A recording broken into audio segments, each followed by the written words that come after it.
Why is my best friend actually in love with my boyfriend? My boyfriend plays soccer, but he's on 2 different club teams, so I don't make it to all his games. But my best friend will text me every time before his game. I don't know how she finds out he has a game, because he said he didn't tell her, like, there's no one else on the team that she knows. And also, he's the only person that's on both the teams. Like, no one else is on both of these club teams. So there would be no one else that she would be asking or going there for. So every time that I say I'm not going to the game, she's there, and he tells me. But, like, she's never been to a game that I'm at. And the weird part is, like, his games, even the home ones, are, like, at least 20 minutes away. And the away ones are even farther. And she goes to the far-ass away ones that I can't make it to. Now, I've known about this for a while since it started, because he's been telling me. But I haven't said anything or done anything about it, because I was like, whatever. Maybe there's another reason she's there. I don't know. She's just bored, needs something to do. But he said that, like, every game, she'll come over and be like, good job, congrats, blah, blah, blah. Or, I'm sorry if they lost, whatever. Last week, at his game, he said that she, like, was coming over to him and, like, starting conversation. And she was talking to him, it was super duper flirty, and he just kept saying, like, I have to go, I have to go. And he got in his car and called me and told me about it right away. So now I'm getting ready to go to his game, and I told her that I'm not going. If she's there, then I'm gonna confront her and be like, what the fuck? Which, by the way, I know she'll freaking be there, because she's at every single one. And, like, I guess there's been other instances where, like, the 3 of us have been together, like, at a party, whatever, in school, where she has been kind of flirty, but I was just always like, okay, I'm right next to her. So I guess at the last game, she, like, went over to him after the game was over, and she was like, she pulled up this picture on her phone of, like, this girl on her boyfriend's back, like, after one of his soccer games, and she was like, can we recreate this picture? And he was like, no. He was like, no, and I have to leave. But he showed it to me. Like, he found the picture that she was showing him, and I was like, what the fuck? Like, you don't take that with someone that's not your boyfriend, let alone your best friend fucking boyfriend. No. But I'm actually excited to go and confront her. Me and my boyfriend have been together for, like, almost 2 years now, and everything was fine up until recently. They never even really talked unless I was there, up until her and her boyfriend broke up, maybe, like, 4 months ago, and that's when she started going to all his games. Okay, I also just remembered this other thing that happened that, like, I didn't think it was that weird at the time, but she had texted me and was like, hey, can we hang out? And I was like, sorry, I'm with my boyfriend right now, but if you wait until, like, blah, blah, blah, whatever time, we could hang out, do whatever. And so she's like, okay. And then she shows up at my house, knocks on my door, and was like, let's go to Target. All 3 of us can go. I was like, okay. Like, I was kind of fine with it, because I was like, whatever, like, we have nothing to do anyways. We'll just go. She made him drive, but raced me. Literally sprinted to his freaking car and sat in the front seat. And me and him just looked at each other, we're like, okay.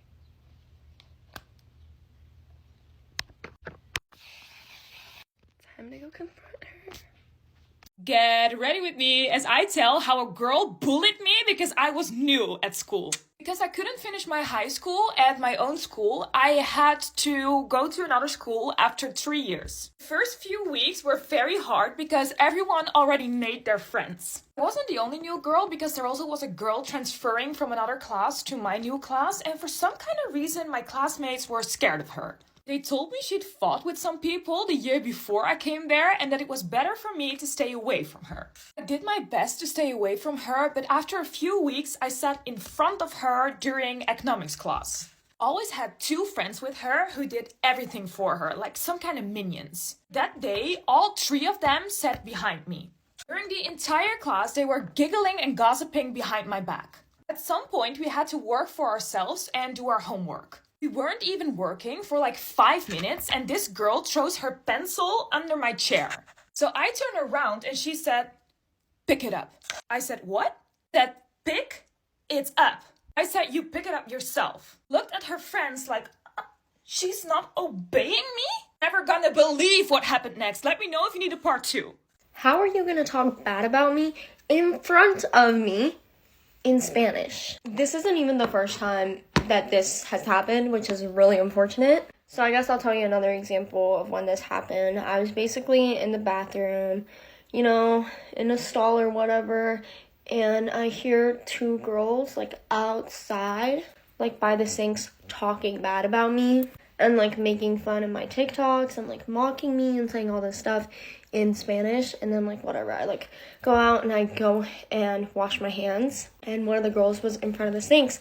So I'm like, hey, like, excuse me, like, I wasn't gonna say anything. I was just like, hey, excuse me, like, can I use the sink? And she's like, yeah, whatever. So, like, whatever, I start washing my hands, and they're still talking about me, but they're doing it in Spanish, like, thinking that I don't understand. And they're like, oh, like, she thinks she's all that just because she has a couple followers on TikTok. Like, is she really gonna, like, just move me out of the way like that? Like, I just asked if I could use the sink, and I was just kind of whatever. I kind of just walked out and, like, let it be. But today I was basically in one of my classes, and this person mentions how I have TikTok, and I really don't say anything about it. I have only spoken Spanish once before in that class, and that's when I was sending a voice message to my mom to try and, like, explain something to her. But other than that, like, I really don't speak Spanish in that class because I have no one to speak Spanish to. So whatever, this kid mentions that I have TikTok, and then this girl, I kid you not, she literally starts slandering me in Spanish right in front of me. Like, she was less than 5 feet away, and she was just, like, saying all sorts of stuff, like, oh, like, how many followers does she even have? Like, are you even a fan of her? Like, just saying, like, a bunch of, like, foul things, and just, like, absolutely, like, trashing on my videos, being like, she's so cringe, like, why would she even post that? That's so awful. And keep in mind, like, I've been really nice to this girl before. I've always been really nice to her. I don't know why she felt the need to just, and I don't know, when stuff like that happens, I just have the strong urge to, like, go up to the person and just be like, hey, like, I really like your outfit, I really like your hair, but in Spanish, just so they know. I just don't get it, because, girl, how are you gonna talk bad about me in my first language? Like, be so serious. And this reminds me of this one time that I was in the hallway, and there's these, like, 3 girls standing by the door, and I really needed to get by, so I was like, hey, like, excuse me, can you guys move? Like, I really need to get to class. Like, I was being really polite about it, as you should be, and they would not move. Like, they were just having a full-on conversation in the middle of the hallway. They would not move, so I just, like, shoved my way past. I didn't even push them or anything. I just kind of wiggled my way past. This girl calls me the B word in Spanish. She literally looks at her friend and she goes, that bleep just pushed me out the way. I didn't even push you out the way. I said, excuse me, multiple times, and even then, I wiggled my way past. I found a way through. So I kid you not, I turn around, I look at her, and I literally look at her and I go, hablo español. She looks at me and she goes, I'm so sorry, like, I swear I didn't mean it, like, I'm so sorry. Okay, cool. That was my little story. It was funny, or whatever. I'm gonna go now because I have to go to the gym, but I love you guys and I hope you guys enjoyed. Bye, guys. Hey y'all, get ready with me while I tell you how my friend group of 5 went to 4 in one night. I had this wonderful friend group of 5 girls, of course, and it was just a regular hangout night not too long ago, actually, during spring break, and I had all my girls over. Until, of course there's always an until, the one girl in our group, let's call her Lily, we were as a group collectively deciding which Disney character reminded us of each. I know girls get their feelings hurt easily, and no one was, like, mean or anything. Like, I was Rapunzel, someone else was Belle. Like, you know, it wasn't mean. And we got to Lily. I don't even remember what they called her, but she ended up getting her feelings hurt and started, like, shouting and making it a bigger deal. We were doing this discussion in the kitchen, and so I looked around and there was a butter knife on the table, and I said, why don't we do a talking butter knife? So basically, if you were holding the butter knife, you could talk and nobody else could, because everyone was shouting at this point. And being 100% honest, this actually worked, except for Lily. She did not want to do the talking butter. We ended up stopping the game because it got too much because of Lily, and we just went on our way. Well, anywho, a few hours had gone by, like maybe 2, and we had not seen Lily. So because I was hosting the little sleepover, I decided to go, find her and check on her, because again, she is our friend. So I looked for like 30 minutes, couldn't find her. I'm calling her name, and I'm looking in the bathrooms, and I go in my little sister's bathroom. It's completely dark, and she was sitting in front of the door in the dark of my sister's bathroom. And, like, she heard me call her name and didn't respond. I practically pushed my way through this door to sit down and talk to her, and she's basically, like, crying, and I'm, like, scrolling on Shein, and I'm like, what's wrong? And she's like, nothing, continuously, right? And then I just leave, because if you're not gonna tell me what's wrong, there's nothing I can do for you. Okay, so I ended up going back downstairs, and then I heard her talking super loudly right close to my mom's room. At this point, it's like 3 a.m. She has to get up for work in about 2 hours, and she's sitting there talking super loudly on the phone, and I snapped. So I go to the room where she's at, right by my mom's room, and I'm like, hey, listen, you can be upset, that's totally okay, but you cannot sit here, be loud on the phone when my mom is trying to sleep after so much she does for us. She ends up refusing to move and gets louder. And I'm being calm, patient, no cussing, nothing. I wasn't being mean. I was like, listen, you really need to move. You can go to the living room. You can go to my room. You can go outside, but you need to move. And when I said she could go outside, she goes, so you're kicking me out? No. Well, at this point, she's on the phone with her mom or grandma, and she's screaming, cussing, yelling, begging to come get her to pick her up because we're ganging up on her when I was literally just... It's giving pathological liar. Like, I tried to be nice, but you're not getting your ass up and moving, and you're going to wake my mom up, and she's gonna get mad at me. And so then I got mad, and I was like, get your ass up and go. Now, now, go. I was so mad. And she finally gets up, goes outside, sits outside, crying, cussing at her mom, like, come pick me up. And she's like, it's 3 a.m., I'm not picking you up. She's like, I don't give a shit, come pick me up. You know what I mean, right? Ends up convincing grandma, mom, I don't know, to come get her. And so we go upstairs. I was like, you're not coming back in, like, with this state of frantic, manic. You're not. And I left the door open. She's sitting right there by the door. And I'm like, we'll go get your bag. It's already packed because it was the last night they were spending the night. Bring it down. We bring it. Go, right? And then she's like, calls her mom. And her mom's like, walk to the end of the driveway and we'll get you. And I was like, oh, thank the Lord. This story time doesn't even grasp how loud, rude, disrespectful, like, she was to everybody. Like, there was so much more. You had to live it. And those 4 girls, I'm sure they'll comment, like... So she starts walking to the end of the driveway, and I was like, I wouldn't want to walk to the end of the driveway at 3 a.m. in the dark by myself. My driveway is super long. And so I was like, we'll walk with you. And she was like, no, go yourself. I help you. Super rude, and we were all calm and chill. No one was cussing, no one was nothing.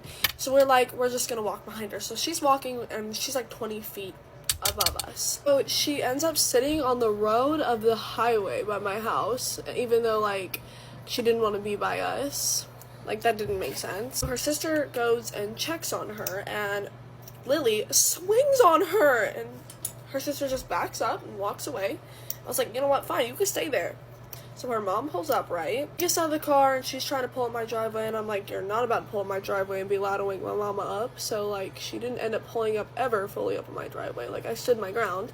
And she's, like, all upset, and she's talking about somehow she was going to protect her babies or whatever.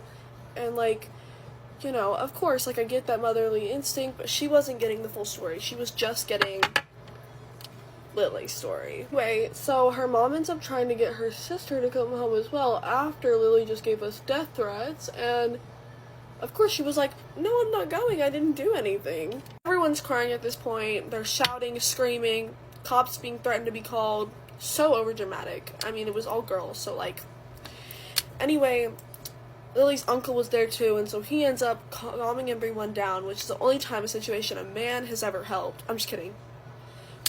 I can't say that. Which is a situation a man has ever calmed down. And so basically, he calms it down and gets her to leave. And she leaves, and she ends up blocking me. She blocked me. Lily blocked me on everything. One of the beautiful girls from the 4 friend group now. Anyway, bye beautiful people. My school was so strict. I remember the time the principal gave my whole entire class in school suspension. Do y'all know what it takes for a whole class to get in school suspension? Or even just to get it alone is not good at all. But get ready with me for school story time and how my full entire class got in school suspension. Before we start the video, if this gets on your For You page, please comment For You page because I try to notice and follow some people back who comment For You page. Please don't forget to comment For You page. Look at that shade match. Okay, so we had just came back from lunch and we were about to take our quiz or whatever. And this one girl who was not supposed to be in our class walks in and she was arguing with this one girl. Like, they were talking at first because I guess she lost her water bottle and she blamed it on her. I don't know.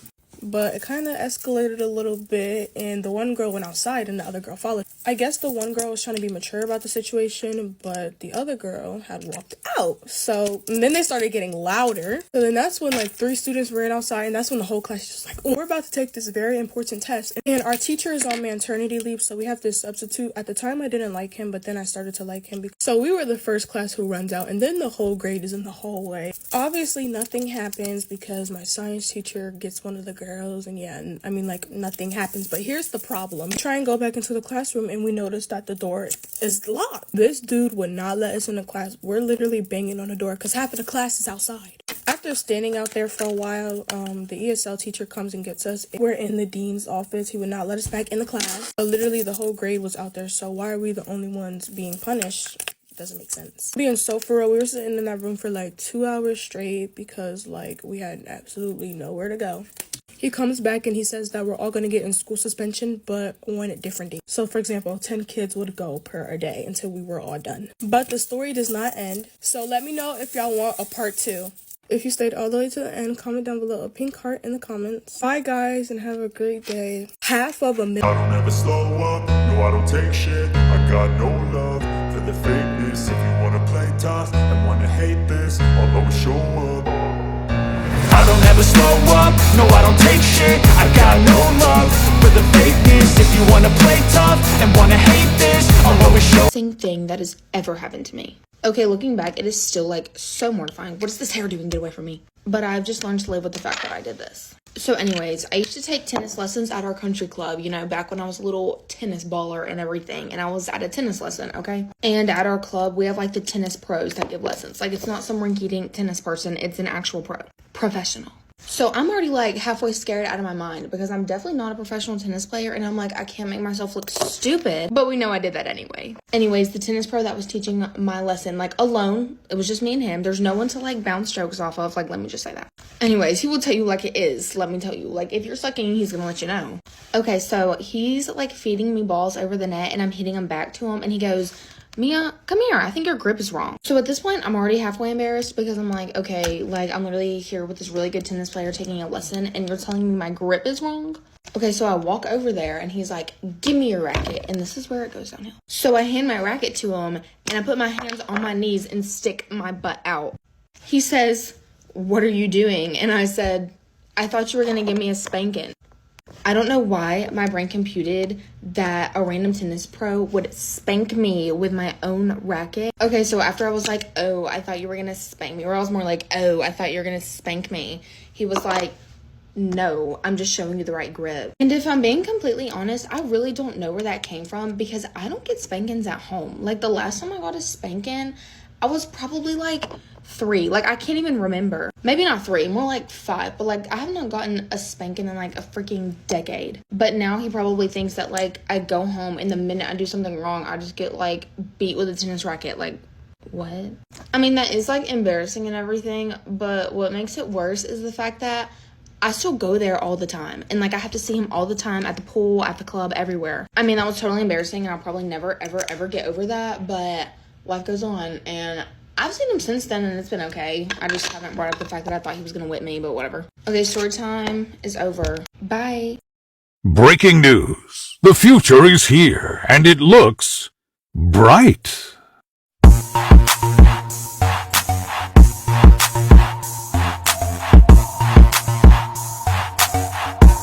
Okay, story time, because if I were to have a villain origin story, this would be it.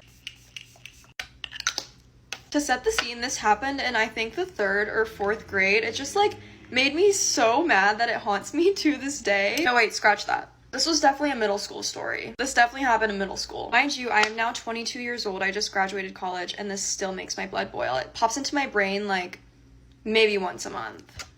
So you know how in middle school you have homeroom classes? There was this girl in my class that I was kind of family friends with. We were friends and our parents knew each other through us, and then they became friends because she was like one of the only other Korean girls at my school. We'll call this girl Julia. Me and Julia were pretty tight at this point, and I wish nothing but the best for her. Like, I hope she's doing great. This is not her fault. We were also in this class with this girl who was basically just the fucking school bully, okay? Like, that's what she was known for. She was in our class. She was just mean to literally everyone. She also played probably every sport at our like feeder high school, so you just didn't mess with this bitch. Like, homegirl was jacked at 12 years old. So this day there was like a presentation in the cafeteria, and we had to go to it with our homeroom and sit with our homeroom, and it's like a lunch and learn type of deal. So they gave us lunch, we ate, and like listened to the speaker. Presentation goes great. Me and Julia are sitting together, we're chatting, eating, whatever, having a good time. After the presentation's over, the teachers are like, okay girls, like go to the bathroom together with the girls in your homeroom. We're all in the bathroom, like in line, waiting to use the stalls. So a stall basically opens up for me and Julia at the same time, and we both go to the bathroom in separate stalls, of course. I'm like, fuck me for being a fast pisser. Of course, I was conveniently done first, and I was standing right outside waiting for Julia to get done. And the school bully girl that I mentioned earlier kicks her stall door open, okay? And when it opens, guess who's standing right fucking there? Me. The girl who actually did it giggles and runs away, and she never even sees her. Like, she's nowhere to be found. Julia doesn't even speak to me. Like, she just walks away and thinks it was me. And it wasn't me. Like, I was literally just standing there waiting for her. So I go to the rest of my classes for the day. Like, I'm pissed off, like, all day. And I'm like, oh my god, like, I'm getting blamed for something that I didn't even do. And I'm just sitting there like, god, I cannot wait for school to be over so I can go home and rant to my mom about this. Like, can't wait. I get home, and my mom is sitting there waiting for me with an email from Julia's mom pulled up about my actions. And of course, like, the second I get home, I'm like, Mom, please, that wasn't me. Like, I promise. I'm trying to tell her the full story. I'm like, that wasn't me. Like, please. And I don't know if my mom, like, believed me or her or what. She was, like, just mad that another mom emailed her about me, and that's why I got in trouble. Like, I still got in trouble for nothing. Like, hello? And that girl, like, never cared to hear me out. Like, we just beefed for the rest of middle school because I would always be like, hey, like, can we talk about it? Whatever. And she just beefed with me for the rest of school. And then I ended up going to a different middle school for 8th grade and then a different high school as her entirely. So we just, like, never spoke again. I have no idea where she's at now. And of course, like, I hope all is well with Julia. It's, like, not her fault, whatever. Like, I mean, if somebody opened my stall door when I was pissing, like, I'd probably be pretty upset too. I think for me, it was like the fact that I still got in trouble at home, like, really did it for me. Anyways, Julia, if you're watching this, that was not me. I would literally never do that to anybody, like, actually ever. So, okay, makeup is all done. I love you guys. Bye.